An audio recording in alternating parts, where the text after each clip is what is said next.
Good morning, all. These verses, they hit us with quite a punch. You know, we're diving straight in with Jesus because Jesus has got an urgent message for each one of us this morning. Jesus wants us to understand, there's a danger for each one of us here, he wants us to understand that we very easily misunderstand faith. You and I will easily misunderstand faith. You can think of it this way. These verses this morning are like a faith health check. So I think when you're 40, you're meant to, on the NHS, go and have a full health checkup. And the doctor will sort of prod you, poke you, weigh you, see how your health is doing. I say I think because I'm 42 and I've managed to avoid it so far. Mainly because I'm not sure the results will be all that favourable. Well, these verses are our faith health check. And they're going to prod us and poke us. And they're going to ask us, how is faith really going? How is your faith? Here's the context of our verses. Things seem to be going really well for Jesus. Large crowds are following him wherever he goes. Word about him is spreading further and further, and that's only serving to swell the crowds yet more. Everyone is talking about this man. Loads of Jesus enthusiasm. People buzzing. Isn't Jesus great? Did you hear that fantastic story he told the other day? Did you see when he healed the demon-possessed boy? Large crowds. Loads of enthusiasm. But their faith is profoundly fickle. That is the challenge, and it's a challenge for us all. I found this really striking, actually. Jesus, he begins by addressing the crowds. Have a look down, verse 13. You've got this big crowd around Jesus. And someone in the crowd said to him, "Teacher, tell my brother to divide the inheritance with me." And so Jesus addresses the crowd.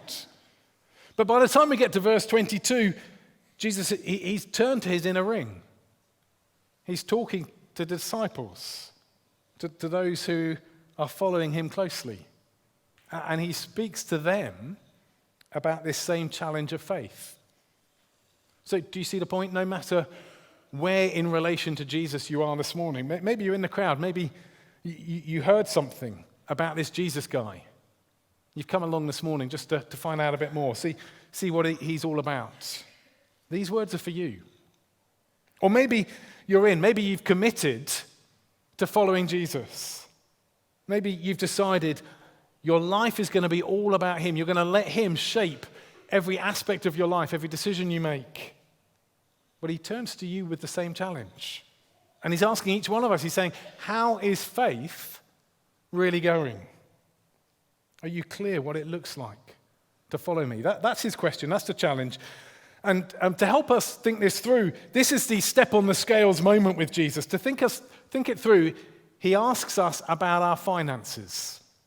Now, I realize if you're British, that is a deeply uncomfortable moment. We're not good at talking about money, but that is the focus here. And actually, that is often Jesus' focus. We've got around 40 of Jesus' parables captured for us in the Gospels. Anyone want to guess how many of those 40 parables Jesus uses to talk about money? Got a 30? It's a bit lower than 30. 20 is a good guess. 16. It's nearly half. Nearly half the time Jesus tells a story to explain something, he's helping us understand money. Jesus seems to think our finances matter. And so I've called this first section Foolish Finances. Foolish Finances. And you can see what happens. Someone in the crowd, they shout out, they say, "Teacher, tell my brother to divide the inheritance with me." Jesus replied, verse 14, "Man, who appointed me a judge or arbiter between you?" Then he said to them, "Watch out. Be on your guard against all kinds of greed. Life does not consist in an abundance of possessions." There's the health warning for us. It's like that warning you get on a packet of cigarettes. Watch out. Be on your guard against all kinds of greed. Life does not consist in an abundance of possessions. Now we need to notice it's not actually the possessions that are being critiqued here. Jesus isn't anti-wealth. The Bible isn't anti-wealth. In fact, go back to the Old Testament. One of the great figures of faith in the Old Testament is Abraham. And one of the things that's clearly highlighted for us about Abraham is his great wealth. Flocks and herds, silver and gold. It's not the wealth that's the problem. It's our greed. Be on your guard against all kinds of greed. And then as he does, Jesus tells a story to illustrate this. Verse 16, he told them a parable. The ground of a certain rich man yielded an abundant harvest. So this man, he's already wealthy. He's a rich man. And then he has a bumper year of crop making. But actually, he didn't do anything to make it a bumper year. Jesus says, the ground of a certain rich man yielded an abundant harvest. The very language is pointing us to the fact that this was God's blessing. God's the one who made the ground grow and the harvest flourish. God has blessed him, but the rich man thought to himself, verse 17, he says, what shall I do? I've no place to store my crops. Then he said, this is what I'll do. I'll tear down my barns and build bigger ones, and there I will store my surplus grain. And I'll say to myself, you have plenty of grain laid up for many years. Take life easy. Eat, drink, and be merry. Now, do you see the problem? Because actually, you hear the story, and in many ways, you want to have some sympathy with the man. He's had a bumper harvest. He's got all this grain to store. Doesn't want to waste it. That wouldn't be good use of it. So build some bigger barns, store it away for later. I guess in our context, put it in the pension fund. Top up the investment portfolio. Upgrade the house. Here's the issue.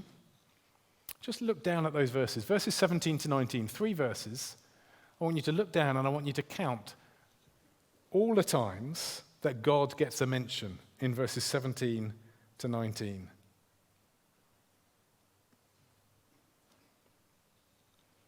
Can you see them all? No. Not one. Not a single mention. He says, what shall I do?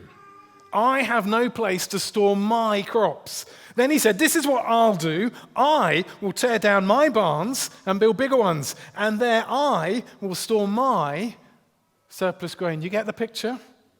I, me, my. That is his world. His world is all about him.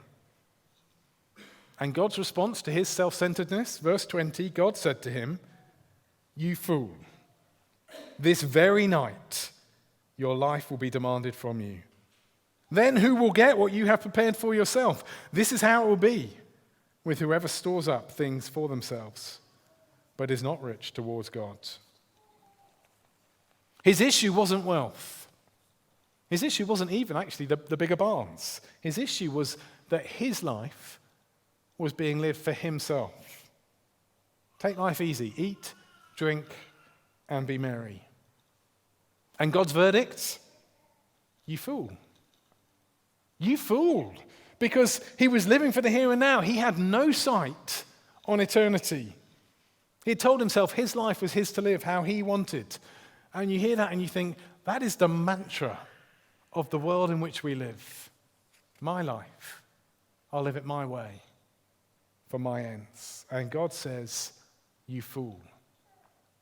Because eternity awaits. And you know what happens when Jesus tells a story? He draws us into the story. And we're there thinking, well, what would God's verdict on my life be? That's what I've been asking myself this week. How does my financial decision-making reflect my attitude towards God? Am I just living for the world now, as though life will never end? Or am I keeping eternity in mind? Now, you might know this. There's a website called deathclock.com. It's a slightly gloomy website, if I'm honest. You go there, you type in your date of birth, you give it a few other facts and details about yourself, and it will tell you the day that you're going to die. I mean, obviously statistically, but Sunday, April the 16th, 2051. That is the date I will die. Put the date in your diary. Now, you know it doesn't work like that. None of us will know when our final breath will be. In fact, just this Thursday, I got a text through from a good mate. He's a little bit older than me, not much. He texted to say, just been diagnosed with prostate cancer. None of us know when our final breath will be. But you know what? All of us do know that day will come. We try and hide from it, don't we? In fact, even when someone dies, we'll use language to try and hide ourselves from it. They've passed away. But we can't ultimately hide from the reality of death. This day will come.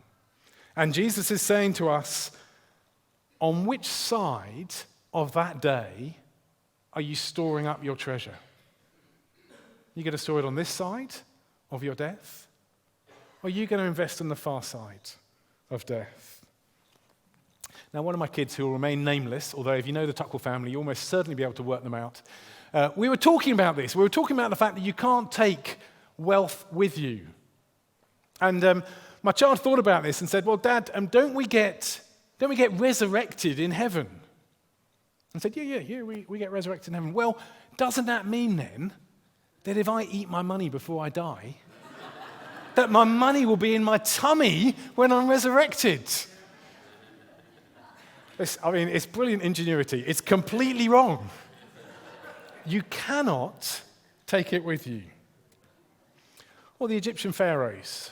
You'll know what happened. They got all their treasures and they was buried with them.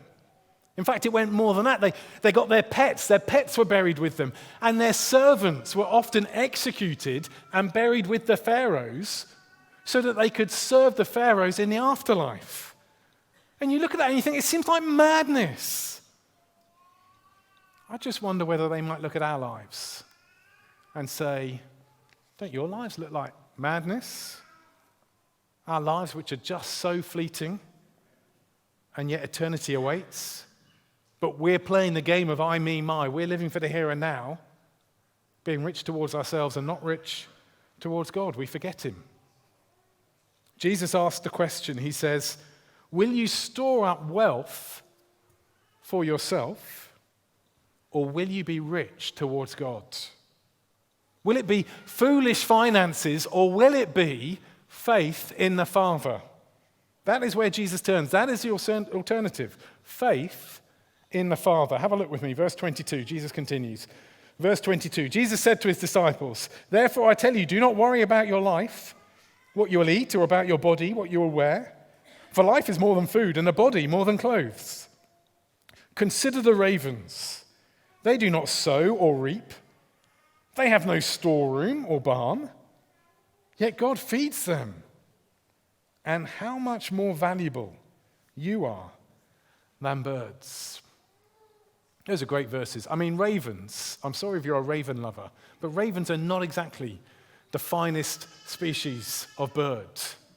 They don't serve many great purposes as far as I'm aware, and yet God feeds ravens every single day. He cares for them. And Jesus says, how much more you, made in God's image, pinnacle of God's creation, how much more will he care for you? Or verse 25, who of you by worrying can add a single hour to your life? Since you cannot do this very little thing, why do you worry about the rest? Now, I've got to be honest, deathclock.com was not a great blessing to me this week. I looked at it and I thought, really? Sunday the 16th of April 2015? That's actually not all that far away. And you start thinking about it and thinking, what can I do to change that date? Yeah, do I need to lose a bit of weight? Maybe. Do I need to live a healthier lifestyle? Probably. But actually worrying isn't going to shift that date one little bit. Worrying is the wrong response. Worrying says, it's in my hands. We're back to the I, me, my way of living. Jesus says, no, we need faith. Verse 27, consider how the wild flowers grow. They do not labor or spin, yet I tell you, not even Solomon in all his splendor was dressed like one of these. If that's how God clothes the grass of the field, which is here today and tomorrow is thrown into the fire, how much more will he clothe you, you of little faith? Now you get to this point with Jesus and you think, this faith health checks. It's not going all that well. You of little faith, that's his declaration. But how we worry. I can't be the only one who worries. I had a good friend. She was a warrior. She'd gone through a spell of real anxiety in her life, worrying about the future. And she read these verses. Someone pointed her to them. And she thought, I want to remember this. So she went and she got herself a tattoo of a wild flower. So that every time she saw that tattoo, she was reminded of a God who has promised to care for her. Consider how the wildflowers grow. I love that. I'm not telling you to go and get a tattoo. You're welcome to. But Jesus is telling us to hear these words. He's saying, look at the flowers and remember them. See their beauty, see their splendor. That is God's gracious provision for them. How much more will he provide for you? Verse 29, and do not set your heart on what you will eat or drink.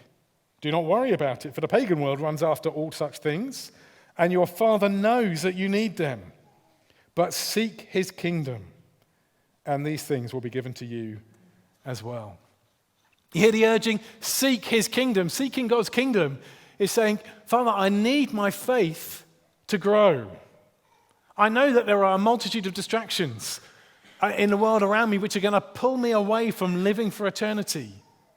I need your help. I need my faith to grow. I want other people to hear this great news.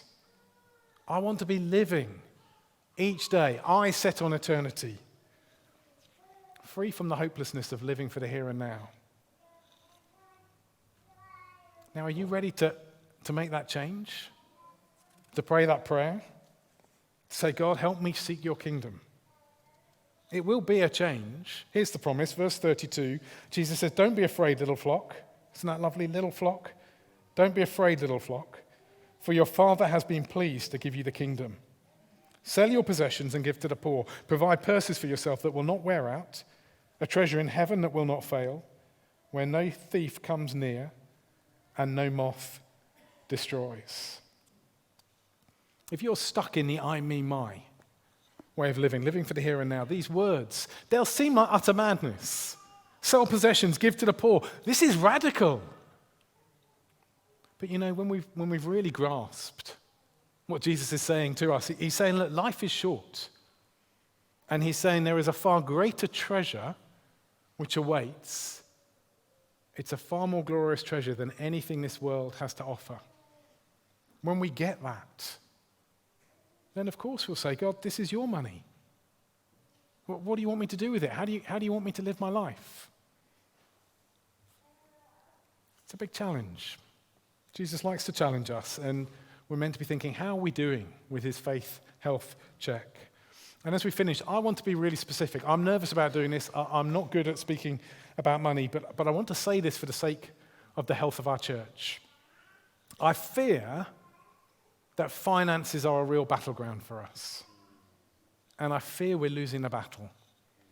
Now, the first time when I arrived here and I pored over church finances, I don't get to see any of the details. I don't want to see any of the details. But I get to see the big picture. And as I looked at the big picture, I was left thinking, I don't think our faith in Jesus has really taken hold of our finances. It feels like this is an area where we struggle. And we need to ask ourselves, has our faith in Jesus won over our wallet? Now, if you're not following Jesus yet, he's not speaking to you about that, but he's not telling you to give him money. He's saying, understand this great treasure. Understand the Father's care, the Father's love. We'd love to talk to you more about that. Please don't start by giving money. But if you are someone who would consider yourself a follower of Jesus, if you'd consider Christ Church your church family, Jesus is saying to you, he's been saying it to me this week, he's saying, watch out, be on your guard against all kinds of greed. Life does not consist in an abundance of possessions. And here's the thing, if you're hearing his words this morning and you're thinking, well, if I'm honest, this faith health check is not going all that well. Notice how these verses finish. In fact, if you only go home with one verse, make it this one, verse 34. This is a brilliant verse. Look down with me. Verse 34, Jesus says, where your treasure is, there your heart will be also. Do you hear that? Where your treasure is, there your heart will be also. It's a familiar verse, but don't mishear it. We very easily hear this verse as though Jesus is saying, where your heart is, there your treasure will be also. Live for God, treasures in heaven. There's a truth in that, but this is better. He says, where your treasure is, there your heart will be also. Because you might be sitting here thinking, I struggle with this. I can see I, me, my in my life, and I want to change, but I don't know how to change. How do I change the priorities of my heart, God? How do I grow my faith? How do I live for eternity, free from the burdens of this world? And Jesus says, where your treasure is, there your heart will be also. Do you get it? He's saying, as you and I learn to let God take hold of our finances, so we'll find that he also takes hold of our hearts. As we let go of the purse strings, we'll also let go of the fears and the burdens, and we'll understand the glorious joy we have of an eternity that awaits. Where your treasure is, there your heart will be also. Help us, Lord, we pray. In Jesus' name, amen.